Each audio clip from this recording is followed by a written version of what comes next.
Thank you, Madam Speaker. Members, I rise in strong opposition to this bill. This bill expands the concept of sanctuary cities that are codified in law in the Administrative Code, San Francisco Admin Code 12H.2, that led to the deaths of 3 members of one family, the Bologna family. So before you hear this nonsense about how this is going to make it safer and race neutral and all this other stuff, this is going to lead to more deaths. This is going to create sanctuary counties. And the only county to date that is really looking to opt out of this is San Francisco. And shame on San Francisco. And shame on anyone who would invite and protect dangerous criminals. We're not talking about ordinary people who are pulled over for a traffic violation. It does not affect them in any means. This is for people who are arrested, who are charged with a crime, who then have their fingerprints sent to the Department of Justice. That already happens.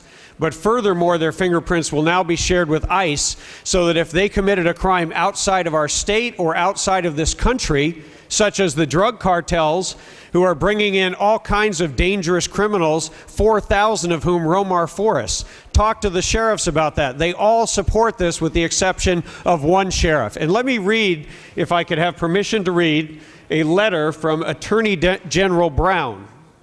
Without objection. This is a letter. It is dated May 24th, 2010, addressed to Sheriff Michael Hennessy of the City and County of San Francisco. This is Attorney General Brown, who is now our governor, who will have the power to veto this bill.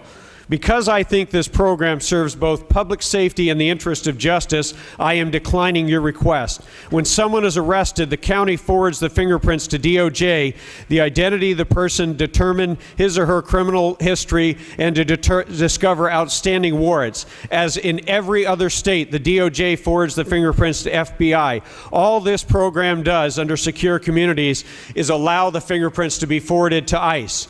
He continues on the second page, using fingerprints is a faster, race-neutral, and results in accurate information in identification. In these matters, statewide uniformity makes sense.